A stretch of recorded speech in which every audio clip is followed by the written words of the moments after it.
Welcome back to Ghost Powered Entertainment. I'm your host, Kenny Becker, and today we talk about the TNT series, The Alienist. I'm an alienist. That is a doctor. But instead of looking to cure a disease of the body,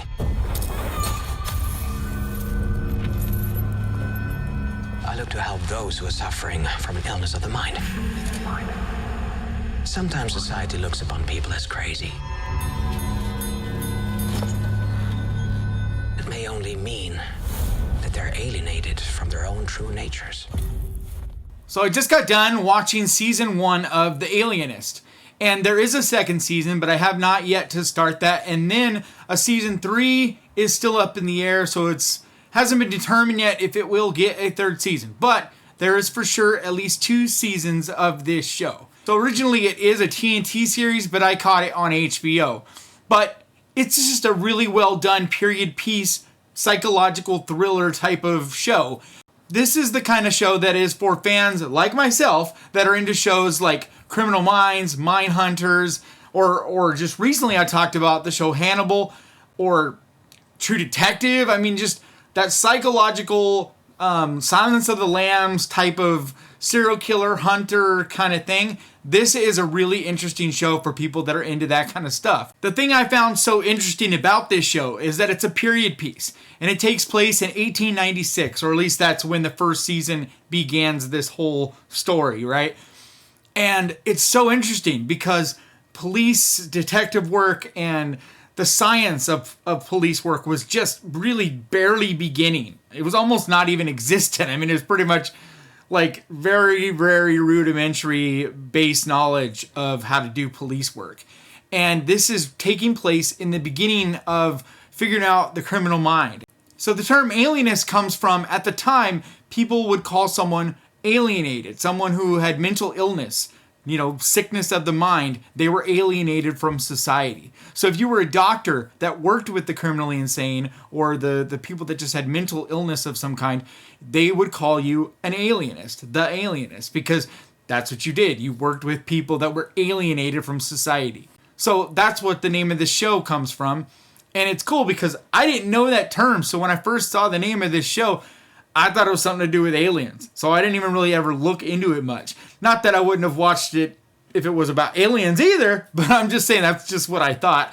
I didn't know this term. I know a lot about history, but I didn't know anything about that. I had never heard that term. So I found this extremely enlightening when it comes to that information as well. And so this show takes place in 1896 in New York. And you're basically dealing with a couple of these people that are trying to get together what would be kind of the beginnings of, criminal detective work, of mental, figuring out crimes using your brain and not just brawn, so to speak. And it deals with a lot of really corrupt police work at the time. And here's this doctor who works with mentally insane, and he's trying to figure out how to stop these crimes and this and that. But the main crime, the main antagonist of the first season anyway, is this serial killer who's killing these boys. And it's horrific crimes, and it shows it in quite a bit of detail considering it's on TNT. It doesn't have that TV gloss that so many shows that are on regular network TV have. It is on cable, so it does have that more gritty feel. It feels more like what you'd see on FX, or not quite HBO or Showtime level, but definitely more than you'd see on a CBS or Fox. And I can't get into a lot of those shows, like the new show Clarice that's coming up. I'm curious about it, and I will check it out when it first comes out. But the reason I haven't talked about that show, as much as I love Silence of the Lambs and that whole world, is because it's going to be on network TV. And I just know that it's going to be so glammed up, and it just doesn't feel gritty. It doesn't feel real to me. And I've gotten spoiled with shows on Showtime and HBO having this gritty, real feel. To me, it feels so much more interesting and compelling when it just feels real and it doesn't have this glamorous, no swearing, no real gore feel about it, This definitely feels a lot more gritty, and you can really feel the pain, and you can, some of these things that happen make you sick to your stomach, so to speak, because these young boys that are just getting horrifically murdered and horrible things done to them, and it doesn't hold back the punches really. And it just has this really interesting cat and mouse feel about it. And I love that too. I always prefer that mystery, the whodunit, when you don't know who your villain is and you're little by little finding out more and getting this mental image before you actually know who it is. I love the chase. That's my favorite kind of shows, are the ones where, you know, there's this chase and you're trying to figure it out along with your characters on who did it. And this has that, and it does a really, really good job of that. And it's a lot of fun.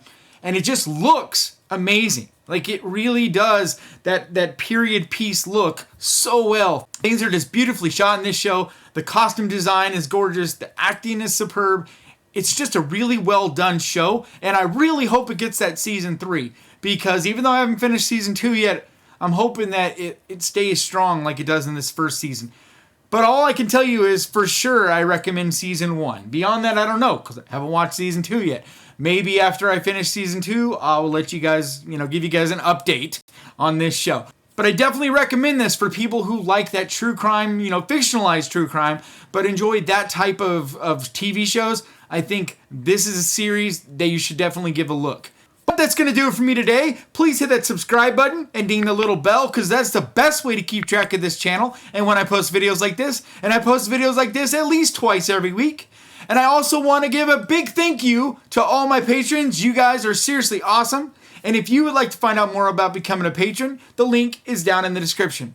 But like always, thank you so much for watching. Please crush that like button. And remember, horror can be fun. I will see you guys next time.